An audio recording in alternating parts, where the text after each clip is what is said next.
네, 읽어주신 그 본문의 말씀을 가지고요.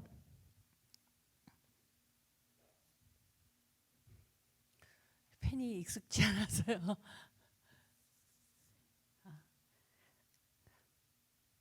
장로님께서 성경 속 구속사를 통한 언약의 성취라는 제목을 말씀해 주셨으니까 그냥 제목은 안 쓰겠습니다. 근데 제가 이 칠판하고 펜이 낯설어요. 그래서 제가 쓰다는 게 아니라서 조금 낯선데요.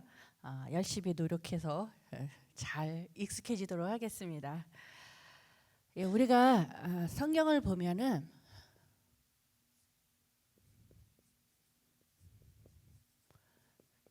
성경을 보게 되면은 성경은 우리가 잘 아는 대로 창세기에서부터 계시록까지 기록이 되어 있는데 이 창세기는 창조, 즉 시작을 기록하고 있습니다. 그리고 계시록은 완성을 말씀합니다. 즉 마침이 있다는 것이죠.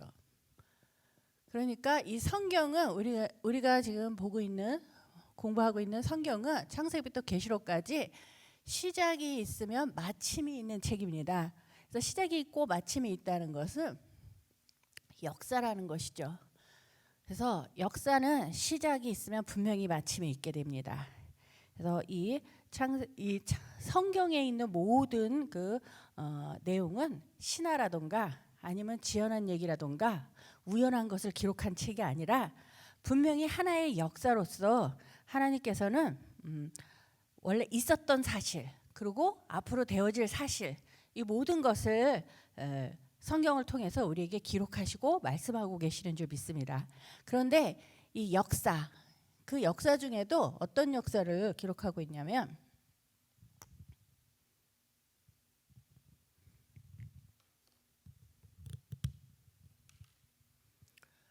바로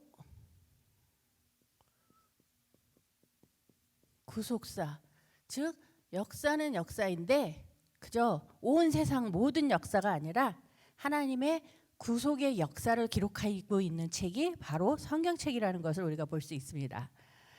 그리고 이 구속의 역사를 하나님께서 이 예수님을 중심으로 부활과 또한 이 재림의 역사까지 이어지면서 우리에게 죽음과 부활을 중심으로 해갖고 타락한 인간을 구원하시기 위한 하나님의 역사로서 하나님께서 인간 역사 속에 들어오셔서 그 역사를 통해서 역사 안에서 역사의 지평을 통해서 일하고 계시는 그 모든 그 역사를 기록한 것이 바로 구속사라고 말할 수 있습니다. 그래서 이 구속사는 바로 성경에서 말하는 중심 주제가 바로 하나님의 구원 역사라는 것을 보여주면서 이 구속사는 특별히 하나님의 언약과 그리고 이 언약의 성취를 통해서 진행되고 있는 것을 우리에게 말씀해 주시는 줄 믿습니다. 그리고 여기서 가장 중요한 것은 하나님께서 그럼 이 구속 역사를 통해서 무엇을 목적하고 우리에게 말씀하시냐는 것이죠. 그래서 이 구속사의 목적은 오늘 읽은 본문 가운데 고린도전서 15장 51절 말씀과 15장 51절 말씀 우리가 읽었죠. 그것은 변화를 말씀하고 있다면 요한일서 2장 25절에서는 영생을 말씀하고 있습니다. 그런데 우리는 말씀받은 성도들은 다 변화 영생을 소망하고 믿습니다. 근데 여러분 다시 한번 생각해 보면 과연 오늘 내가 영생 이거 확신하십니까? 아멘. 네. 근데 이제 우리가 살다 보면 어느 순간순간 우연이라도 가끔은 내 때에 이루어질 것인가. 근데 저희 서울에서 진짜 20년, 30년, 40년, 50년 되신 분들은 곧 이루어지는 줄 알고 살았어요. 그랬는데 오늘을 살면서는 어떤 얘기를 하냐면 아닌가비요. 곧이 아니었나 봐. 그러면 나는 뭐지? 하는 그 흔들림이 있습니다. 그런데 우리가 성경을 공부하고 무엇을 이렇게 성경을 통해서 하나님의 뜻은 언제 이루어지고 그때는 언제인가, 때는 우리가 알 수 없어요. 하지만은 우리가 알 수 있는 것을 성경을 통해서 하나님은 우리에게 말씀하십니다. 우리가 준비돼야 되고 우리가 완성돼야지 된다는 거죠. 쉬운 예로 노아에게 하나님께서는 방주를 지어라 명령하셨지 몇 날 몇 시 언제까지 방주 짓는 거를 맞춰라 한 말씀은 없어요. 다만 노아가 말씀대로 다 준행했을 때 하나님의 역사가 있었다면 오늘 우리 늘푸른 동산 교회에 우여곡절도 많고 사연도 많더라고요. 근데 이것도 다 하나님의 구속 역사로 받아들이시기 바랍니다. 근데 중요한 것은 내 자신이 온전한 믿음으로 온전한 시각으로 오늘을 바라볼 수 있고 성경 속에서 내일을 볼 수 있는 지혜를 받아야 될 줄 믿습니다. 그리고 내 믿음이 온전하여져서 하나님이 보시기에 좋았더라. 또 하나님께서 인정하는 그러한 믿음이 될 때 모든 것이 나에게서 이루어지고 영생 변화의 세계도 내 것이 될 줄 믿습니다. 그래서 오늘 이 시간 분명히 이 말씀을 통해서 다시 한번 이 영생 변화에 대한 소망을 우리가 갖기를 원합니다. 그래서 성경에 나오는 그 중요한 인물들과 사건의 연대를 살펴보면서 성경 속의 구속 연대, 구속사의 연대, 그리고 언약의 성취 과정을 보면서 오늘 우리의 삶의 자리에서 정말 진정한 그 영생 변화 영생의 세계로 나가는 우리 각자 모두가 되기를 다시 한번 정리를 해보기를 원합니다. 그래서 먼저 첫 번째로는 구속사의 연대를 살펴보도록 하겠습니다.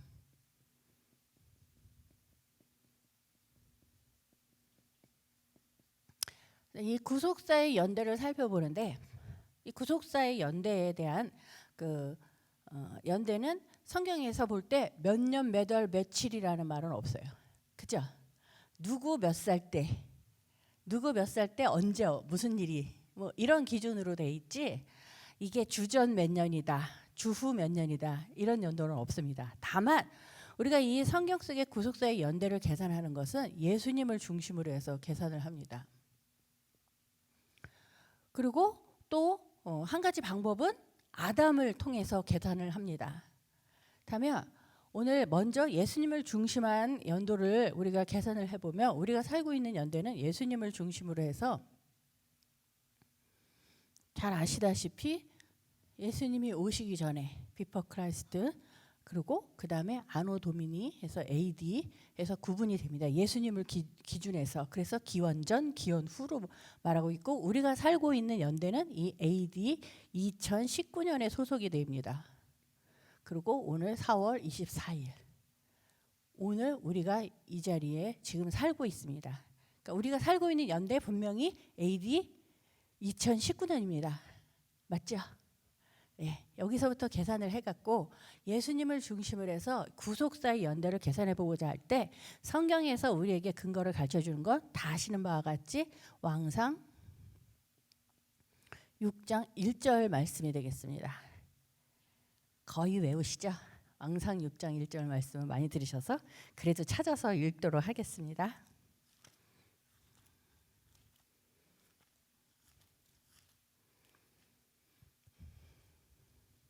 네, 왕상 6장 1절 말씀 우리 한 목소리로 찾아서 읽어보도록 하겠습니다. 연도를 계산함에 있어서 요절과도 같은 구절이 이 왕상 6장 1절이 되겠습니다. 그러니까 자, 열왕기상 6장 1절 말씀 구약성경 제 성경 518쪽이 되겠습니다. 자, 열왕기상 6장 1절 말씀 같이 봉독하도록 하겠습니다. 함께요. 시작. 이스라엘 자손이 애굽 땅에서 나온 지 480년이요. 솔로몬이 이스라엘 왕이 된 지 4년 15월 곧 2월에 솔로몬이 여호와를 위하여 전 건축하기를 시작하였더라 하고 말씀하고 있습니다. 지금 여기서 나오는 인물은 솔로몬입니다.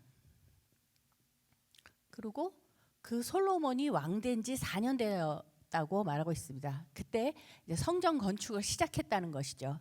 근데 이 솔로몬이라는 인물은 고대 근동 그 역사나 세계사나 주전 주전 970년에 왕이 된 것을 증명하고 있습니다. 그래서 이거를 뭐 쉽게 절대 연대라고도 합니다. 왜? 이것은 모든 사람이 인정하는 연대니까. 그러므로 왕상 6장 1절에서 말한 대로 솔로몬이 왕된 지 4년이라고 하는 것은 주전 966년이 되겠죠. 왕이 돼서 4년이니까. 그러니까 BC 연도는 빼야지 뒤로 가는 거니까요. 그래서 966년인데 이 966년이 어떤 해냐면은 이스라엘 백성이 애굽에서 나온 지 그러니까 출애굽한 지 480년이 바로 주전 966년이었다는 것이죠. 그렇다면 이제 앞으로 가야 되니까 966년에 480년을 더하니까 이 출애굽 연대는 주전 이건 계산 안 해도 답이 나와요. 1446년 이스라엘 백성들이 애굽에서 나왔다는 것이죠. 그리고 또 출애굽기 12장 40절에서 41절 말씀을 보시도록 하겠습니다. 출애굽한 해는 주전 1446년. 그리고 그 1446년이 이 출애굽기 12장 40절, 41절 말씀을 보니까요.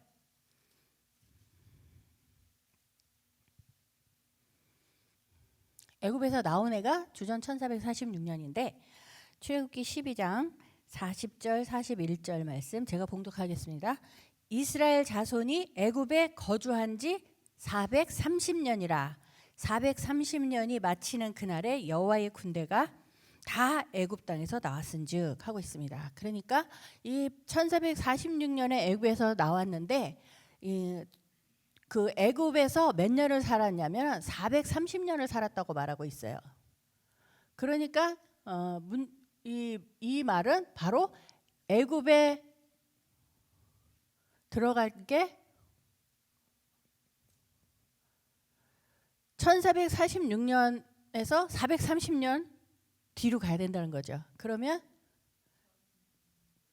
계산 안 해도 이건 아시죠? 1876년. 그러니까는 애굽에 들어간 거는 들어가서 430년을 살고 출애굽했다 하니까 연도가 1876년에 애굽에 들어갔다는 것이죠. 근데 애굽에 들어갈 때 누가 주동 인물이었죠? 야곱.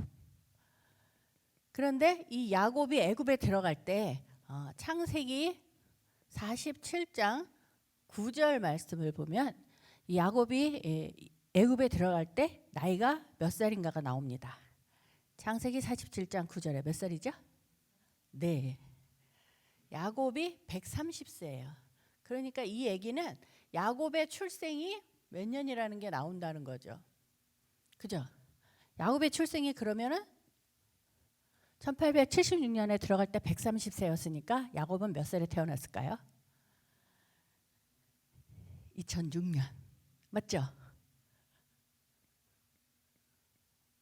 그리고 창세기 25장 26절 말씀을 보십니다.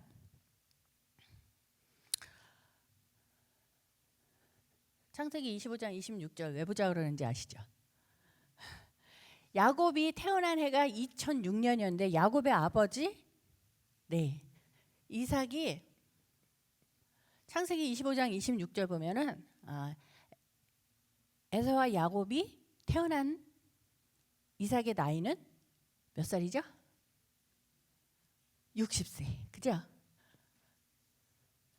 그러니까 60세. 그러면 이삭은 몇 년도에 출생했던 얘기죠? 주전 2066년. 그죠? 그리고 창세기 21장 5절에 보면은 우리가 잘 아는 아브라함이 이삭을 몇 살에 낳았어요? 100세에 낳습니다. 그러니까 아브라함의 출생 연도는 주전 2166년이 나옵니다. 그래서 아브라함까지 연도가 다 나왔습니다. 그리고 나중에 세세히 살펴볼 기회가 있으면 살펴보겠지만은 이 아브라함의 10대 조상 누구죠? 노아죠. 예, 노아는 이 창세기 11장 10절에서 26절 말씀을 볼 때 아브라함과 노아 사이에 892년이라는 그 연대가 나옵니다. 그러니까 노아 이후에 892년 만에 아브라함이 출생했다는 것이죠. 그러면 노아의 출생 연도는 몇 년일까요? 2166년에 891을 더하니까 3058년. 맞나요?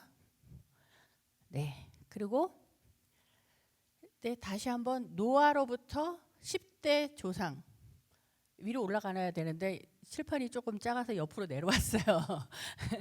10대 조상 누구죠? 우리가 잘 아는 아브라함은 후손이고 조상은 아담입니다.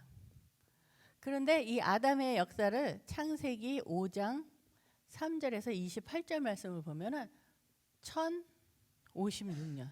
그죠?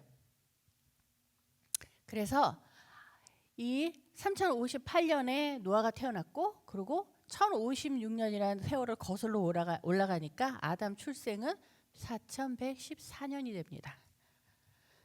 이거는 이제 우리가 계산 뭐 척척척척 나오잖아요. 그죠? 왜 이거를 우리가 계산을 꼭 해야 되냐는 것이죠.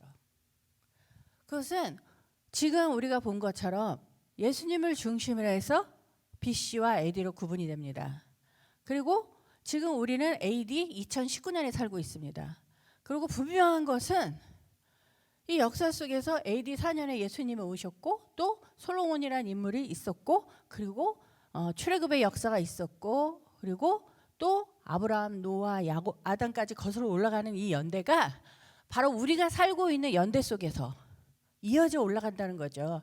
그러니까 성경에 아담, 노아 또 그 많은 인물들이 다 허구의 인물이 아니라 실제 존재했고 우리가 오늘 신앙생활 하면서 믿고 섬기는 하나님을 그들도 똑같이 믿고 섬기고 예배했던 하나님이시라는 거죠. 그러니까 절대로 이 성경 역사는 사실이기 때문에 분명히 우리와 같은 존재라는 거죠. 근데 우리가 가끔 그 얘기하잖아요. 아담 살은 건 900. 뭐 아브라함 살은 나이에 이거 어마어마한 차이가 나잖아요. 그러면은 뭐 죄 때문에 수명이 짧아졌다 이런 얘기도 맞습니다만 그 부분은 이제 나중에 다시 자세히 살펴보도록 하고요. 오늘 살펴보고자 한 것은 이렇게 그저 허구가 아니라 분명한 역사 속에 있다는 것이죠. 그러면 두 번째로 이 역사가 구속 역사가 지나가는데 그냥 하는 것이 아니라 하나님께서는 언약을 주시고 그 언약을 성취하시면서 구속 역사를 이루어 가신다는 거죠. 그렇기 때문에 우리가 오늘 언약의 연대를 살펴봄으로써 또 우리에게 오늘 주신 언약을 살펴보도록 하겠습니다. 그래서 이 언약의 연대를 살펴보면 그 언약의 연대를 살펴보기 전에 죄송합니다. 한 가지 더 생각해 볼 것은 아담은 에덴 동산에서 하나님과 언약을 어김으로써 영원히 살 수 있는 생명이 어떻게 됐어요? 죽을 수밖에 없는 존재로 전락했습니다. 그런데 우리가 어떤 사람은 이렇게 얘기해요. 하나님이 선악나무 열매 먹으면 죽으리라 했으면 그 자리에서 콱 죽어버려야지 왜 안 죽고 930년이나 살려줬다냐고 물어보세요. 근데 우리 원로 목사님이 늘 얘기하시잖아요. 사명이 있는 사람은 안 데려가신다고. 그래서 대표적인 인물이 여러분들이 아시는지 모르지만 우리 평강제일교회 여운초 목사님이신 것 같아요.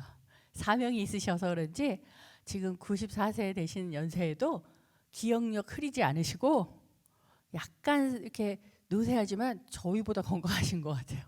그래서 목사님은 사명이 있으시다고 교회의 산증인으로서 교회 역사를 후손들에게 알려줄.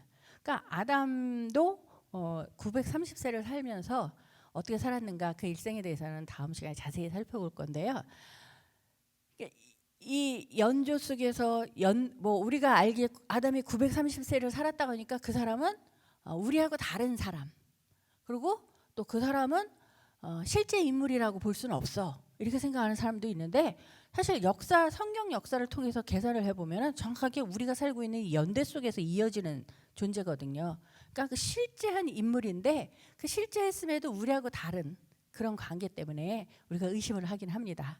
하지만 그 의심은 우리가 구속사를 공부하면서 풀어가야 될 문제니까요. 그래서 앞으로 풀어가도록 하고요. 그런데 하나님, 우리가 이 구속사를 통해서 영생 변화의 세계를 추구하고 영생 변화의 세계를 향해서 가는데, 우리가 확신을 합니다. 근데 믿습니다. 믿으면서도 가끔은 어때요? 나는 아닌 게 비어. 이 영생 변화가 나는 아니고 다른 세계의 일인 것 같아. 그리고 또 어떤 사람은 그건 영적으로 풀어야 돼. 내 육신은 죽지만 내 영은 영생해. 뭐 이런 얘기도 하는데, 분명히 하나님이 말씀하신 거는 이 성경 속에서 보면 다 성취가 되고 있습니다. 그래서 그것을 어디서 볼 수 있냐면, 영생 변화의 세계가 있다는 것을 제일 어디서 볼 수 있냐면, 아담의 7대손 누구죠? 예, 에녹. 그러면 이 에녹은 어떤 인물이었습니까? 아담 622세에 출생을 해갖고 365세에 하나님의 데려감을 받은 사람이라는 거죠. 그렇다면 이 아담의 변화, 에녹의 변화, 이것은 과연 어떤 일이냐는 것이죠. 자, 우리 창세기 5장 22절, 24절, 그리고 히브리서 11장 5절까지 한번 찾아보도록 하겠습니다.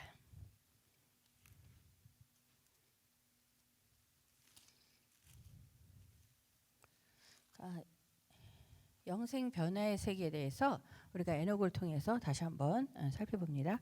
자, 창세기 5장 22절에서 24절 말씀을 제가 봉독하면요, 에녹이 하나님과 죄송합니다. 이렇게 버벅거려요. 이 무드세라를 낳은 후 300년을 하나님과 동행하며 자녀를 낳았으며 그가 365세를 향수하였더라. 에녹이 하나님과 동행하더니 하나님이 그를 데려가심으로 세상에 있지 아니하였더라 하고 분명히 말씀하고 있습니다. 이 창세기 5장의 족보를 보면 다 몇 살에 낳고 그리고 몇 살을 향수하고 죽었더라 하루 이어지는데, 에녹만큼은 죽었더라가 없습니다. 자, 그리고 히브리서 11장 5절 말씀을 보면요,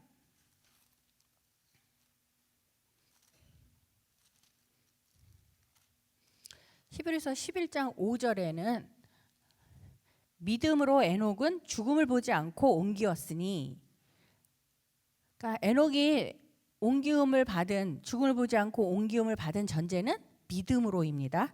믿음으로. 그리고 하나님이 저를 옮기심으로 다시 보이지 아니하니라. 분명히 하나님께서 옮기셨습니다. 그리고 저는 옮기기 전에 하나님을 기쁘시게 하는 자라 하는 증거를 받았느니라 하고 있습니다.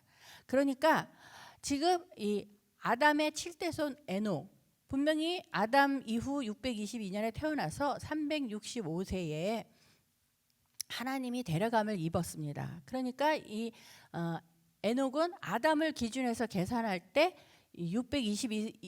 아담 622세에 태어나서 365년을 살았으니까 987.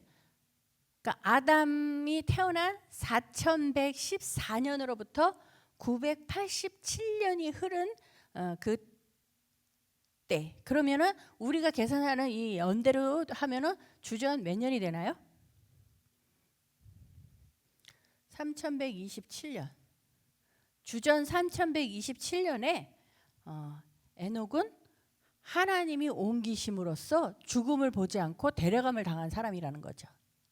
그러니까 우리가 이 역사 속에서 예수님이 실제 인물이고 또 출애굽한 것이 실제 사실이고 아브라함 그리고 노아, 아담이 실제 사실이라면 에녹 역시 실제 사실이라는 것이죠.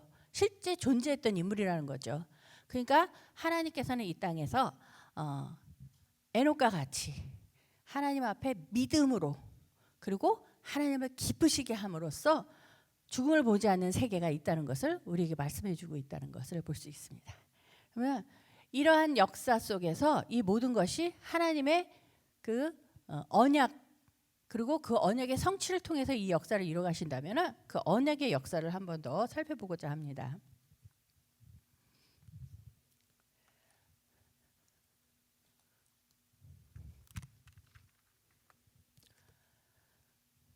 이 언약의 역사를 살펴보는데요. 두 번째로 이제 언약의 역사입니다. 언약의 역사.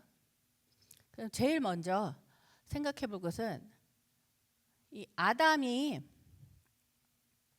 4114년에 태어났고 그리고 창세기 5장 3절 보면은 그 아담이 130세에 셋을 낳습니다. 그리고 이 아담으로부터 셋까지 130년이 흐르는 이 130년 어간에 있었던 많은 일들을 우리가 알고 있습니다. 하나님께서는 아담을 에덴 동산으로 이끄시고 그와 함께 행위 언약을 맺습니다.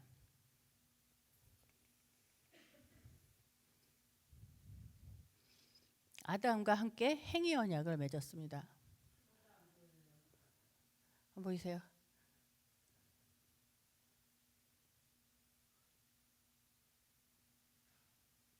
보이세요?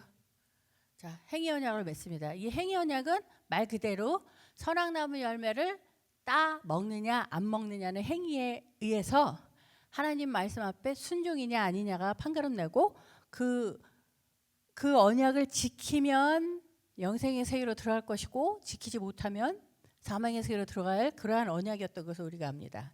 그런데 아담은 이 행위 언약을 못 지켰어요. 불순종함으로써 그것을 우리는 타락이라고 말합니다.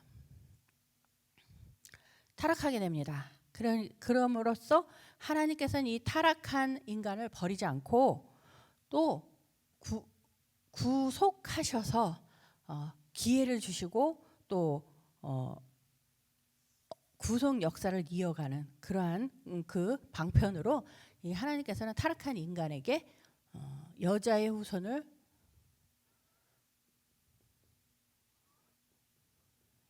언약하십니다. 그래서 창세기 3장 15절 오늘 읽은 본문에 내가 너로 여자와 원수가 되게 하고 너희 후손도 여자의 후손과 원수가 되게 하리니 여자의 후손은 내 머리를 상하게 할 것이요 너는 그의 발꿈치를 상하게 할 것이나 하시면서 그 여자의 후손을 약속하신 하나님께서는 이 시대마다 이 구속사의 연대 속에서 시대마다 그 언약을 맺으시고 그 언약을 통해서 약속하신 여자의 후손이 오게끔 하시는 것을 봅니다. 그런데 아담 이후에 10대 손 노아에 이르렀을 때 세상은 악으로 관영해 갔습니다. 그래서 이 관영한 세상을 하나님께서는 물로 심판하시는 것을 봅니다. 그래서 창세기 7장 11절 찾아서 보도록 하겠습니다. 7장 11절 말씀.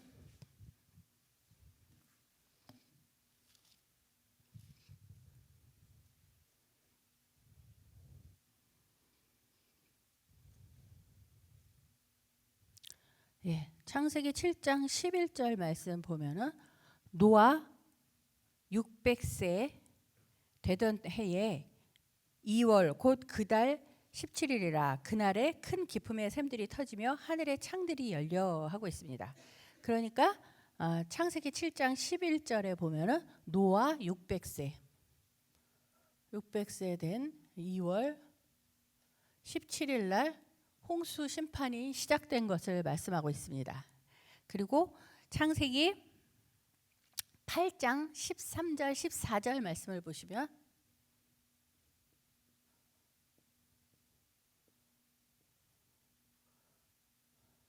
그 다음에 2월 27일까지 홍수가 이어지는 것을 봅니다. 그러면 이 노아가 600세 된 해는 바로 이 우리가 아는 구속사의 연대를 볼 때 노아가 주전 3058년에 출생을 했거든요. 그래서 노아가 600세가 됐다는 것은 주전 2458년이라는 것이죠. 그러니까 2458년 2월 17일에 홍수가 시작되었습니다. 그리고 창세기 8장 13절 14절을 보니까는 그 다음에 주전 2457년 2월 27일 날 홍수가 끝난 것을 말씀해 주고 있습니다. 지금 우리가 창세기 8장 13절 14절 안 읽었죠? 13절 14절 보면은 8장 13절 601년 정월 곧 그달 1일에 지면에 물이 거친지라 노아가 방주 뚜껑을 제치고 본즉 지면에 물이 거쳤더니 2월 27일에 땅이 말랐더라. 그러니까 601년. 그러니까 600년의 홍수가 600년 2월 17일 날 시작해서 그 다음에 이제 2월 27일 날 완전히 지면이 마르는 그러한 홍수 사건이 역사 속에서 실제했다는 것이죠.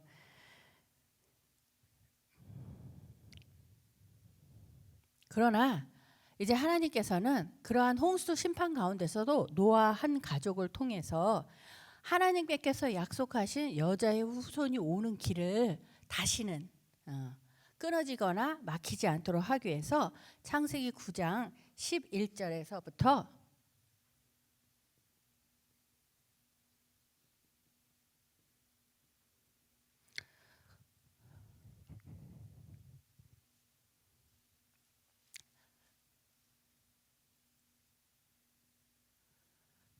여기 무지개 언약을 세웁니다.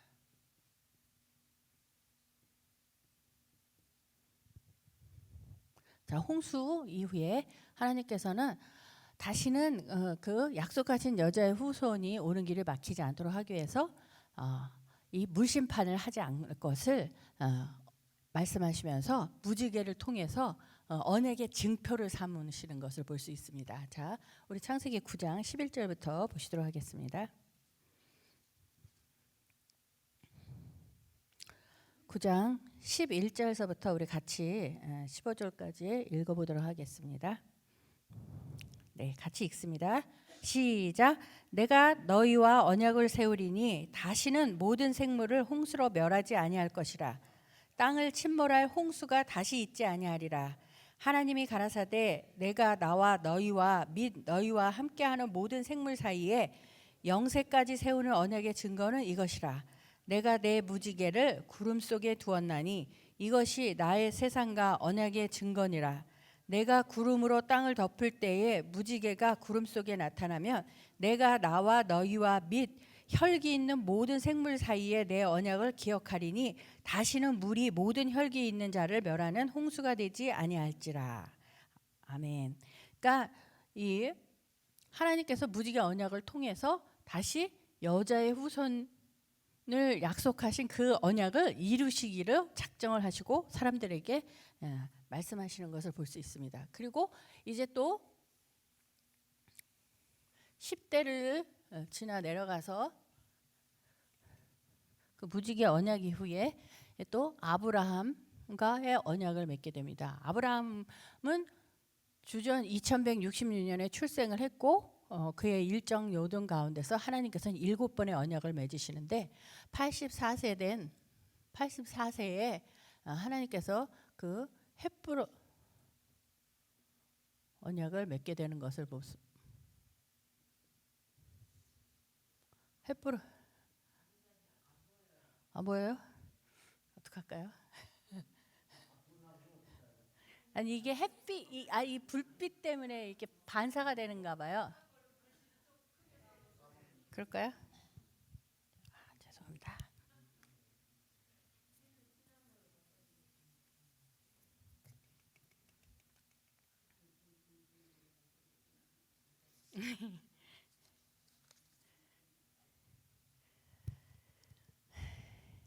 네. 그래서 이제 아브라함과 이제 노아와 무지개 언약을 맺은 이후에 또 892년이라는 세월이 지나가면서 이 아브라함을 부르시고 아브라함을 이끌어서 가나안까지 이끌어 가시는 과정 속에서 하나님께서는 7번의 언약을 맺으시되 이제 아브라함 84세에 보이세요?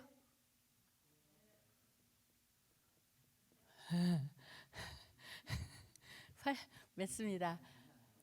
그런데 이 2166년이 아브라함이 출생한 연도잖아요. 그러면 아브라함이 헷불 언약을 맺은 84세는 몇 년이 될까요? 주전? 네, 2082년이죠. 네, 그래서 우리 창세기 12장 4절 그리고 16장 3절 그리고 16절 말씀을 보도록 하겠습니다.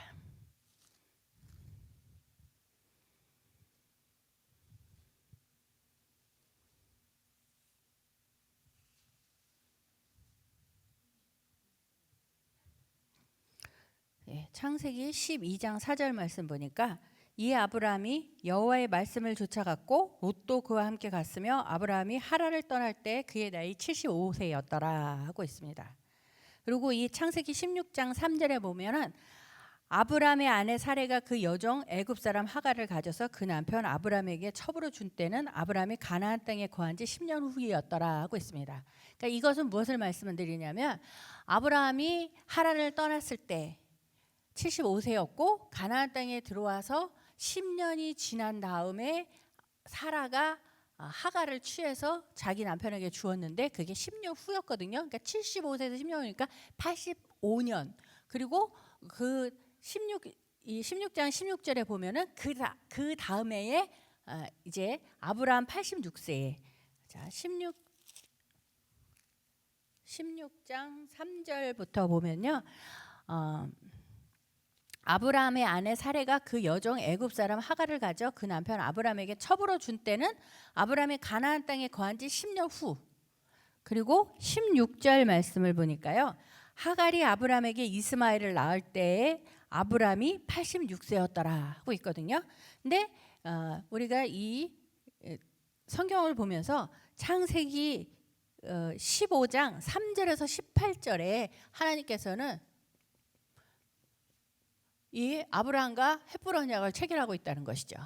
그래서 75세에 나왔고 그리고 10년 후에 하갈을 취했고 86세에 이스마엘을 얻었거든요. 근데 이 모든 사건이 바로 하갈을 첩으로 주기 전 15장에서 하나님께서는 언약을 맺고 있기 때문에 아브라함 84세에 헷불 언약을 맺은 것을 우리가 알 수 있고요. 이 84세는 바로 우리가 알고 있는 대로 주전 2082년에 헷불 언약을 맺었다는 것이죠.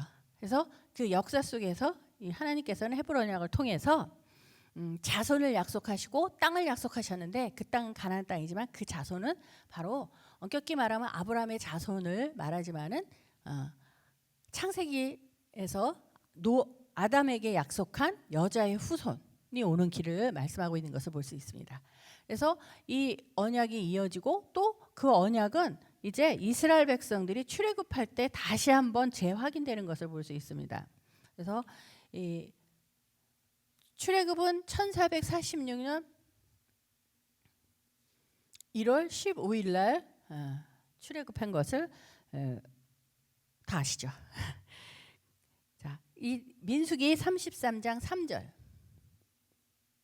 이거는 성경에 이제 출애굽한 그 연도를 우리가 알 수 있고요. 그 다음에 출애굽기 19장 1절을 보면 출애굽해서 광야로 나와서 시내산에 도착한 것이 3월 초하루 3월에 도착한 것을 볼 수 있습니다. 그리고 이 날짜는 구속사 시리즈를 통해서 우리 원로 목사님께서 밝히신 그대로 이 출애굽한 날짜 바로 주전 1446년 1월 15일 바로 이 날이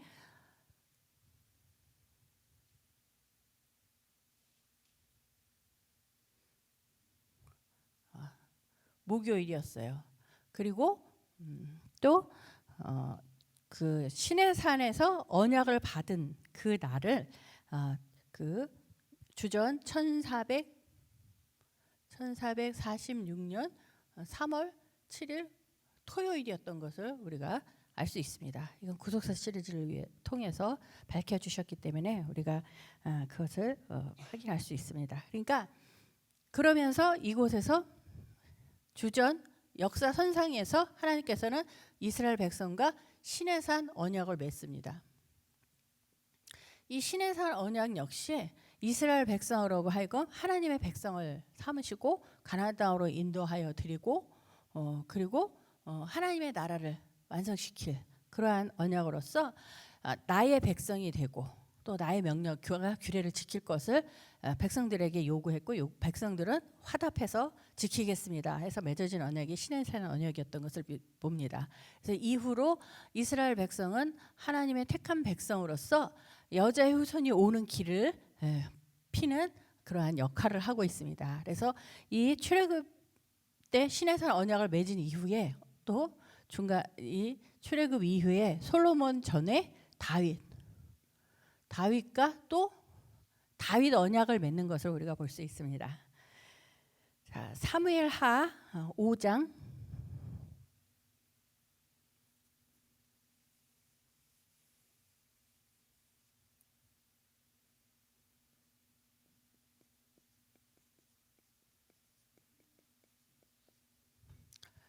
사무엘하 5장 4절과 5절까지만 보시도록 하겠습니다.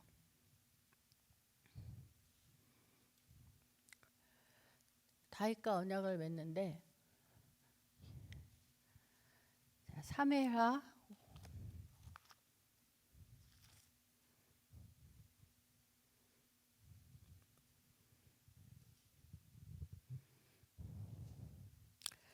5장 4절 5절 말씀. 다윗이 30세에 위에 나아가서 40년을 다스렸으되 헤브론에서 7년 6개월 동안 유다를 다스렸고 예루살렘에서 33년 동안 온 이스라엘과 유다를 다스렸더라 하고 말씀하고 있습니다. 그래서 다윗이 왕이 된 해는 주전 1010년. 그죠? 그런데 지금 읽은 것처럼 헤브론에서 7년 6개월 통치하고 그다음에 이스라엘 온 전체 왕이 된 것은 1003년. 이때 하나님께서는 사무엘하 7장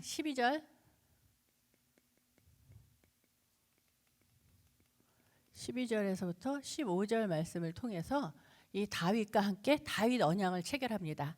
이 다윗 언약의 주 내용은 다윗의 자손으로 그리스도가 오실 것을 약속하시는 거죠. 그러니까 그것은 바로 아담에게 약속한 여자의 후손이 오는 길을 다윗에게 축복하고 다윗을 통해서 올 것을 약속하시는 것을 봅니다. 그래서 이 모든 언약들 성경에서 지금 살펴본 대로 여자의 후손 언약, 그리고 노아에게 무지개 언약, 그리고 아브라함에게 헷불 언약, 그리고 출애굽한 이스라엘 백성들과 시내산 언약, 그리고 다윗에게 한 언약, 이 모든 것이 다 하나님께서 아담에게 약속하신 타락한 아담에게 구속을 위해서 허락하여 주신 여자의 후손의 약속이 이루어지는 과정 속에서 진행되는 언약을 이어가면서 하나님은 그 아담에게 주신 언약을 진행시키고 이루어 가시고 완성시켜 가시는 것을 봅니다. 그래서 이러한 역사, 이 모든 역사는 바로 여자의 후손이 예수님으로 오실 것을 말씀하셨고, 그것이 이 땅에 주전 4년에 예수님이 오심으로써 이 모든 약속이 어떻게 됐어요? 성취됐습니다. 자, 그러면 여기서 이제 생각해 볼 것은, 이렇게 하나님께서는 아담에게 약속하신 여자의 후손을 이 땅에 주전 4년에 예수님이 오심으로써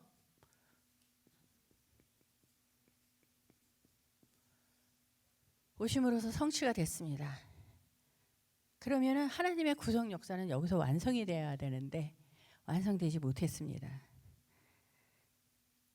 예수님께서는 이 땅에 자기 백성을 위해서 자기 백성이 오셨지만은 아무도 영접하지 않고 또 배척하고 십자가에 내몰았던 것을 봅니다. 그래서 예수님께서는 우리가 이 고난 주간을 지냈듯이 고난의 역사를 통해서 십자가를 지시고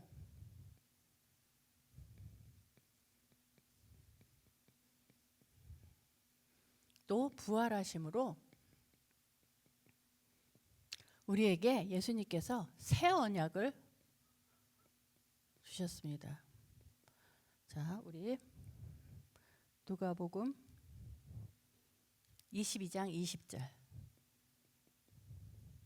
그리고 마태복음 26장 28절 말씀 찾아보도록 하겠습니다. 누가복음 22장 20절. 예수님의 십자가 부활은 실패가 아니었습니다.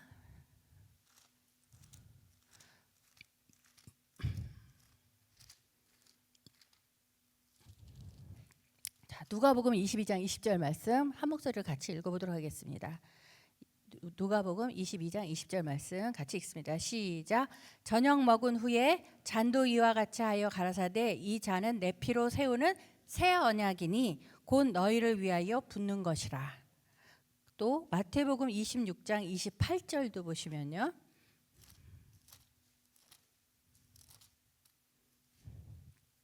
마태복음 26장 28절 말씀 같이 읽습니다. 시작. 이것은 죄사함을 얻게 하려고 많은 사람을 위하여 흘리는 바 나의 피 곧 언약의 피니라 하고 말씀하십니다.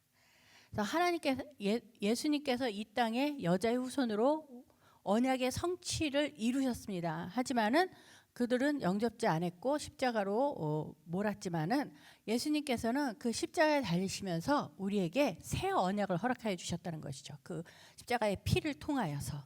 그래서 이 새 언약은 하나님의 말씀이 우리의 마음과 생각에 새겨지는 언약이라는 것이죠.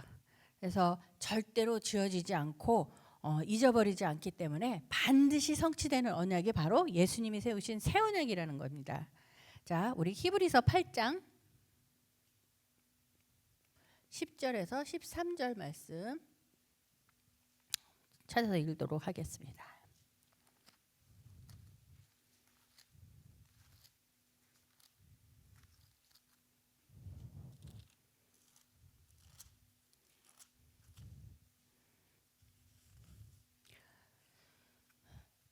자, 히브리서 8장 10절에서 13절 말씀 같이 읽어보도록 하겠습니다. 시작. 또 주께서 가라사대 그날 후에 내가 이스라엘 집으로 세울 언약이 이것이니 내 법을 저희 생각에 두고 저희 마음에 이것을 기록하리라. 나는 저희에게 하나님이 되고 저희는 내게 백성이 되리라. 또 각각 자기 나라 사람과 각각 자기 형제를 가르쳐 이르기를 주를 알라 하지 아니할 것은 저희가 작은 자로부터 큰 자까지 다 나를 알미니라. 내가 저희 불의를 긍휼히 여기고 저희 죄를 다시 기억하지 아니하리라 하셨느니라.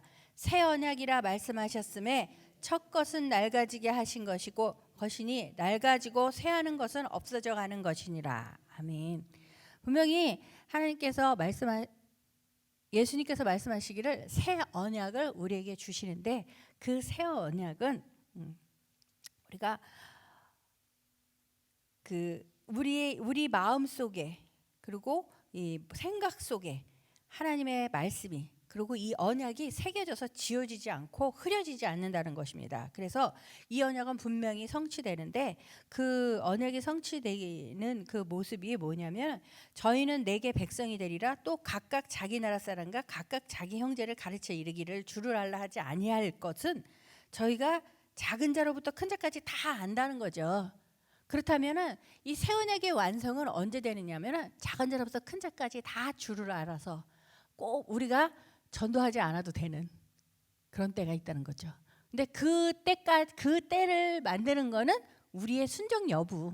그러니까 우리가 말씀을 가지고 말씀을 내 것으로 만들고 그 내 안에 내 가슴에 새겨지고 그것으로 또 전하고 전해서 모든 사람들의 마음과 생각에 하나님의 말씀이 새겨지고 채워질 때 바로 이 새 언약의 완성. 그래서 우리가 바라고 원하는 영생 변화의 세계는 바로 그때 이루어진다는 거죠. 그래서 예수님이 이 땅에 오심으로써 우리는 이미 이러한 영생 변화의 세계를 받았습니다. 그런데 문제는 이미 받았음에도 불구하고 아직도 장례식을 치르고 있어요. 그죠? 그러니까 이미 시작되었어요. 하나님의 세계는. 그런데 아직 완성이 안 된 거예요. 시작은 됐지만. 그런데 처음에 살펴봤듯이 하나님의 세계, 성경의 말씀은 분명히 시작이 있으면 마침이 있다는 거죠. 그래서 우리가 이미 새 시대, 십자가를 통해서 새 시대 새 언약을 받은 우리는 이미 하나님의 백성으로서 하나님의 자녀 권세를 받았습니다. 하지만 여러분들, 우리가 그 자녀 권세를 누리고 있나요? 아멘이에요. 그런데 우리가 살면서 병도 들고 물질적으로 힘도 들고 또 시기, 다툼, 질투, 미움 다 안 사라지고 있어요. 근데 그것을 다 우리 속에서 완성시켜야 된다는 거죠. 그래서 우리는 지금 이미 시작된 하나님의 나라와 아직 완성 안 된 이 사이에서 살고 있는 존재예요. 그래서 우리가 이 새 언약을 채워가기 위해서는 각자가 사명을 감당해야 된다는 거죠. 그래서 오늘 우리가 과연 이 사명 앞에서 우리는 지금 무엇을 하고 있는가? 지금 이제 제가 서울에서 여기 올 때 LA 간다니까 아래층가 위층가 물어보더라고요. 그래서 아래층인가? 그랬어요. 그랬더니 아래층 가겠지. 이렇게들 얘기를 하더라고요. 근데 조금 서글픈 것은 LA 늘 푸른 동산 교회를 가야지 어떻게 아래층 위층을 따져서 가나 좀 슬펐어요. 이게 오늘 우리들의 모습이라는 거죠. 그래서 물론 누가 잘했다 못했다 나쁘다 좋다 판단할 수 있어요. 하지만은 63빌딩 위에서 아래를 내려다 보니까요, 여자인지 남자인지 잘 안 보여요. 이쁜 여자인지 할머니인지 할아버지인지 멋있는 총각인지 안 보여요. 똑같아요. 그러니까 하나님도 그러실 것 같아요. 그래서 우리에게 이렇게 새 언약의 약속은 우리에게만 주신 게 아니라 모두에게. 그래서 그러니까 어디에서 남녀노소를 불문하고 어느 나라 사람이나 하나님을 다 알아야지만 완성되는 언약입니다. 그렇다면 누가 나쁘다 좋다보다는 그 사람이 빨리 언약 안에서 정말 완성되어지기를 바라는 것이 하루속히 하나님 나라가 이루어지고 영생 변화의 세계가 이 땅에서 이루어지는 그날이 될 줄 믿습니다. 그렇다면 우리가 오늘 미움과 또 그동안의 상처 이런 것보다는 먼저 이 언약을 붙잡고 사명 감당할 우리가 먼저 돼야 될 줄 믿습니다. 그래서 이 예수님으로 말미암아서 언약의 시대가 이루어졌음을 우리가 분명히 확신하고 믿습니다. 왜? 우리는 예수님을 영접했고 구원받았다고 확신하고 살고 있고 영생 변화의 세계를 소망합니다. 그러니까 포기하면 안 돼요. 영생 변화는 내 것이 아닌가 비요. 그냥 나는 부활할 것이야. 여기에서 그냥 주저앉으시면 안 됩니다. 우리는 분명히 약속을 하신 것을 우리가 오늘 구속사의 연대를 살펴보니까 분명히 하나님께서는 우리가 살고 있는 연대 속에서 이루어 주시고 성취시켜 주시는데 그때마다 노아를 들어서 아브라함을 들어서 또 모세를 통해서 이렇게 한 사람 한 사람을 불러서 사명이 감당되어질 때 하나님의 언약이 성취를 해 나가는 모습을 봅니다. 그렇다면 성경 속에서 노아도 그렇고 아브라함도 그렇고 하나님이 인정한 믿음이에요. 에녹도 역시. 그러면 여러분은 하나님께 인정 못 받고 계신가요? 사람들이요, 제가 가끔 제가 세신자들을 공부를 하면서 구원 받으셨어요? 하고 물어보면 열이면 열이 앞으로 받을 거예요. 이렇게 얘기를 해요. 왜 그러냐면 자기가 믿는 사람답게 못 사는 부분이 너무 많아서 죄송해서. 하지만 구원은 분명히 하나님이 주신 선물이에요. 다만 그 선물을 우리가 사용법을 모르는 것뿐이에요. 그렇죠? 그러니까 하나님께서 이 주신 약속이 아담과 노아와 아브라함에게 주신 것이 아니라는 거죠. 오늘 2019년을 살고 있는 우리에게도 이 과거를 통해서 현재를 보고 그리고 우리에게는 분명히 예수 그리스도의 십자가를 믿는 믿음을 통해서 새 언약을 주셨다는 거죠. 그 새 언약은 분명히 하나님께서 약속하신 그 분량이 차고 하나님께서 약속하신 온전한 믿음을 채워나가는 그 순간 그 약속이 우리의 삶 가운데 이루어질 줄 믿습니다. 그래서 예수님으로 말미암는 이 새 언약은 이미 시작되었기 때문에 우리는 이 새 언약은 예수님의 재림으로 이루어진다는 것, 완성된다는 것을 바라보면서 그 재림의 그날을 소망하는 우리가 되어야 될 줄 믿습니다. 그래서 우리가 다시 한번 말씀을 정리해 보면은 아담으로부터 시작된 구속사의 그 거대한 물줄기는 바로 하나님의 오래 참으심과 하나님의 뜨거운 열심과 무궁하신 사랑 가운데서 중단되지 않고 진행되어 왔다는 것이죠.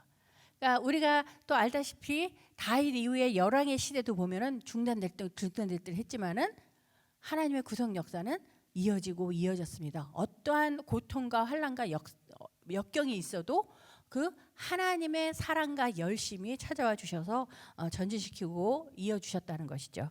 그렇다면 우리가 오늘날 이 새 언약이 완성되고 성취되는 그날, 바로 구속 역사가 이루어지는 그날이 바로 재림의 그날인 줄 믿습니다.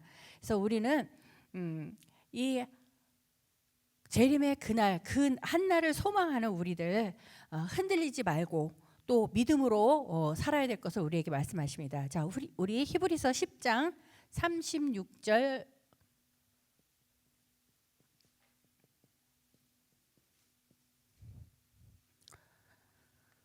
39절까지 보시도록 하겠습니다. 우리 지금 히브리서 있으니까 히브리서 10장 36절부터 39절 말씀을 같이 읽어보도록 하겠습니다. 같이 읽도록 하겠습니다. 히브리서 9장 36절 말씀 시작. 너희에게 인내가 필요함은 너희가 하나님의 뜻을 행한 후에 약속을 받기 위함이라. 잠시 잠깐 후면 오시리가 오시리니 지체하지 아니하시리라. 오직 나의 의인은 믿음으로 말미암아 살리라. 또한 뒤로 물러가면 내 마음이 저를 기뻐하지 아니라 하리라 하셨느니라 하고 말씀하십니다. 그리고 39절 말씀도 우리는 뒤로 물러가 침륜에 빠질 자가 아니요 오직 영혼을 구원함에 이르는 믿음을 가진 자니라. 아멘. 왜냐하면 잠시 잠깐 오면 지체하지 않으시고 주님이 오시기 때문이라는 겁니다. 그러니까 우리에게 인내가 필요하고 또 잠깐이면 이제 주님이 오신다는 거. 그렇기 때문에 우리는 신앙도 생활도 생각도 모든 것이 뒤로 물러가면 안 되고 전진하는 믿음으로 또 전진하는 믿음으로 나아갈 때 범사가 하나님의 도우심으로 모든 삶도 전진할 줄 믿습니다. 그리고 우리는 이 에스겔서 20장 37절 말씀을 보면요. 내가 너희를 막대기 아래로 지나게 하며 언약의 줄로 매려니와 하고 말씀하십니다. 그러니까 이 에스겔서 20장 37절 말씀처럼 하나님 아버지 이 구속사의 말씀에서 이 언약의 말씀에서 벗어나지 않고 떠나지 않도록 언약의 줄로 나를 메어 주십시오 하는 기도가 있어야 될 줄 믿습니다. 그리고 마지막으로 고린도후서 3장 6절에서 9절 말씀 보시고 마무리하도록 하겠습니다.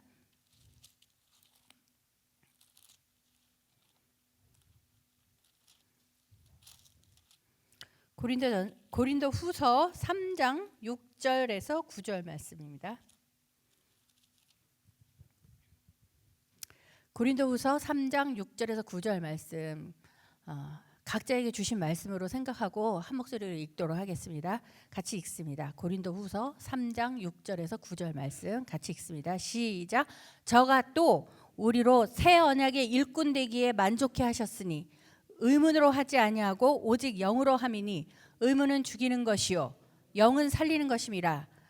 돌에 써서 새긴 죽게 하는 의문의 직분도 영광이 있어 이스라엘 자손들이 모세의 얼굴에 없어질 영광을 인하여 그 얼굴을 주목하지 못하였거든 하물며 영의 직분이 더욱 영광이 있지 아니하겠느냐. 정죄의 직분도 영광이 있은즉 의의 직분은 영광이 더욱 넘치리라. 여기서 말하는 그 의문에 죽이는 것, 또 돌에 써서 새긴 죽게 하는 의문의 직분, 이거 무엇인지 율법 아래서는 모두가 죄인입니다. 그러니까 그 율법 아래서는 모두가 책망을 받고 모두가 지적을 받고 모두가 정죄해요.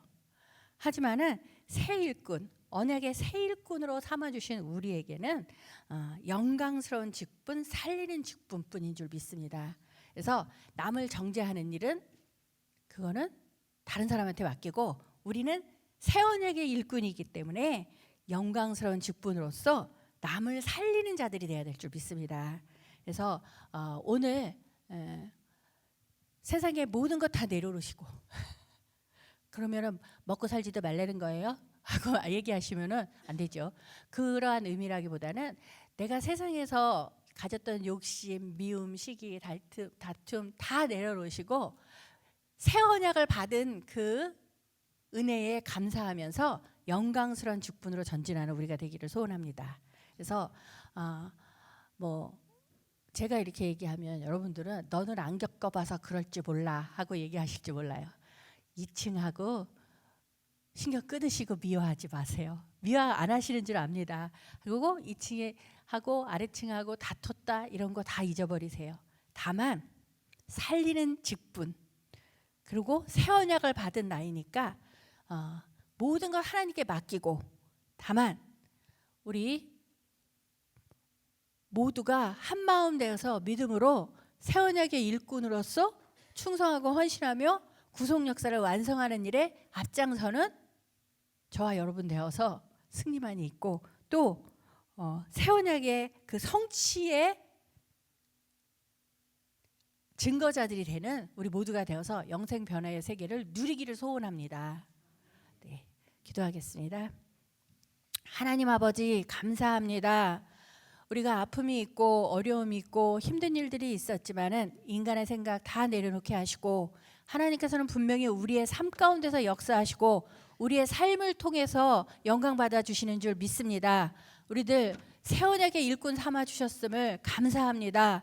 우리들이 인간적인 생각, 욕심 다 우여곡절 이제 이 시간 다 내려놓고 구속사의 일꾼으로 거듭나서 하나님께서 역사해 주신 과거의 역사를 다시 한번 상고하고 앞으로 전진하는 믿음의 발걸음이 정말 하나님이 기뻐하시고 에녹이 하나님 앞에서 기쁨으로 동행함으로 인정받고 영생 변화의 세계를 정말 누렸다면 우리도 오늘 이 시간부터 하나님 보시기에 좋았더라 또한 하나님이 기뻐하시는 믿음 기쁨으로 동행하고 또한 하나님이 인정하는 믿음으로 우리의 삶을 완성함으로 하나님께서 약속하여 주신 그 영생 변화의 세계가 우리 모두의 것이 되기를 소원하오니 함께하여 주시옵시고 자로나 우로나 치우침 없는 열심으로 전진시켜 주시옵시고 또한 아버지께서 우리의 모든 믿음의 발걸음 가운데 필요한 것 있어야 될 것 때를 따라 돕는 은혜로 풍성히 채워주시고 열어주시고 또한 세우신 모든 계획이 우리를 통하여서 정말 온전하여지고 또한 주변의 많은 사람들을 살리는 일에 앞장서는 우리 모두가 될 수 있도록 도와주시옵소서. 함께하여 주시옵시고 늘 승리로 인도해 주실 것을 믿고 맡기며 사랑 많으신 예수님의 이름으로 기도드리옵나이다. 아멘. 감사합니다.